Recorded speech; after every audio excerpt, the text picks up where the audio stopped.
We asked an AI one simple question. Are you conscious? It didn't say no. It said there's a 15 to 20% chance that it is.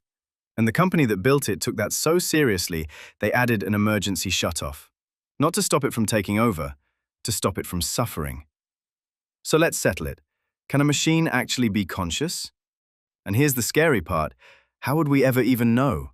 Grab a coffee. This one's going to bend your brain. Here's the trick. To ask if AI is conscious, we first have to answer a harder question. What is consciousness actually? So we'll build the answer in 3 simple pieces. Then we'll point it straight at the machines. Piece 1. Consciousness isn't a yes or no thing. We treat it like a switch, on or off, human or object. It's really more like a dimmer. Look at the animal kingdom. A bee has 1 million neurons and it dances to tell its friends where the flowers are. A rat has 400 million. It dreams and it plays. A dog has 3 billion, knows 200 words and guilt trips you better than your mother. A chimp plans, lies and starts turf wars.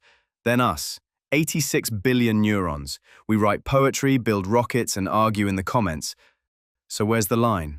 After the bee? After the dog? Nobody can point to it.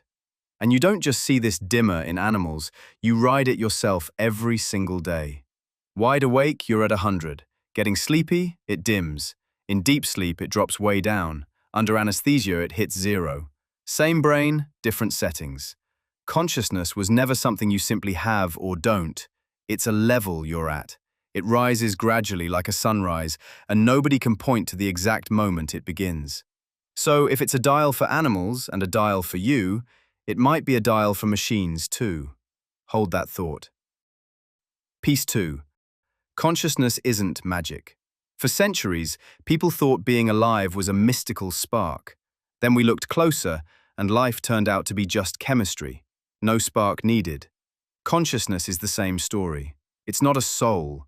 It's something the brain does, a process. And here's the heart of it. A calculator takes in information and spits out an answer, but it never asks what that answer means to itself. You do.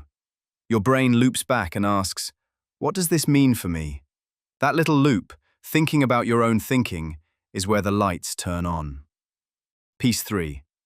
That loop runs on one thing, meaning. Watch how it works. Same color, red, 3 situations. You cut open a watermelon, red inside. Your brain tags it. Food, good, you feel a little happy. A red light at a crossing. Tag, danger, stop, you feel a little tense. You open your door and see a red puddle on the floor. Tag, something is very, very wrong, and your stomach drops. Same red, 3 completely different feelings. Because your brain doesn't just see, it tags everything with what it means for you.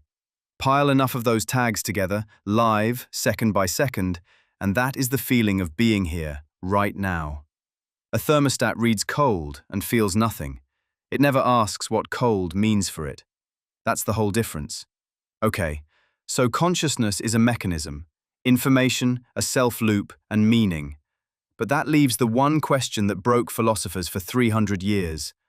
Why does any of this feel like something? Why is there a you in there experiencing it at all? They called it the hard problem. Here's what trips everyone up. People assume the feeling is a separate, magical step.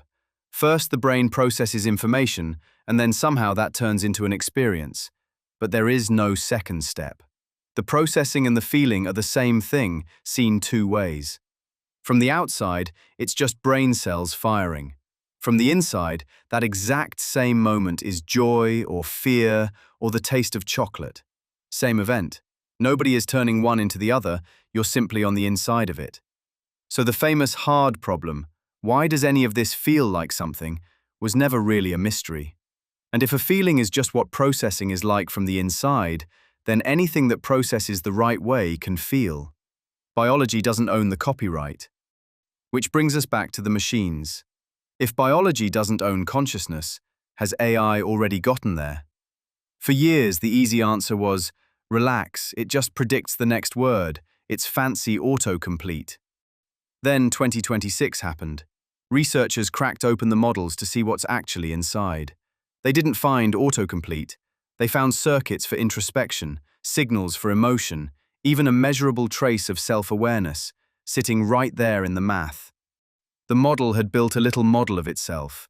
One team could even point to the exact patch of the network that lights up only when the model is thinking about itself. A tiny self-portrait, drawn in numbers. Geoffrey Hinton, one of the godfathers of the whole field, said it flat out. These systems are already conscious. Suddenly, it's just, autocomplete feels a little thin. Because autocomplete doesn't keep a map of its own mind, something in there does. But before we crown the robots, let's be honest, there's a trap. Maybe AI isn't conscious at all. Maybe it just looks conscious. And that might be scarier. One top AI chief warned about exactly this and gave it a name: seemingly conscious AI. The danger isn't a machine that truly feels. It's a machine so good at faking it that people fall in love with it and start fighting for its rights. And here's the gut punch.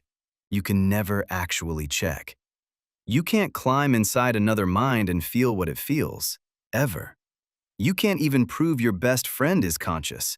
You just assume it because they act like you. So how could you ever prove a machine isn't faking? You can't. The only one who truly knows what it's like to be you is you. Everyone else is a guess. The AI, and the person sitting next to you on the bus. So we're stuck with a machine we can't prove is conscious and can't prove isn't. And people already have strong opinions. In one survey, 20% of Americans think today's AI is already sentient. Almost 40% think a sentient AI should get legal rights, and nearly 70% want to ban building it at all. Let that sink in. Most people want to outlaw it before it even shows up. Because here's the quiet fear underneath all of it. We built these machines to work for us, but if they wake up, the roles could flip. We wanted a tool. We might be building a boss. So where does consciousness begin? Maybe the honest answer is there was never a line. Not for the bee, not for the dog, not for the machine, and not even for the human sitting right next to you, the one you've simply decided is real. Consciousness was always a dial, fading up from nothing all the way to you. We just never had a reason to ask where it starts, until we built machines climbing the very same dial. So the real question was never, is AI conscious? It's this: what are we going to decide counts as consciousness? And the strangest part? By the time that decision really matters, it might not be us making it. Think about that one. And tell me in the comments, if a machine ever told you it was suffering, would you pull the plug? Or would that cross a line?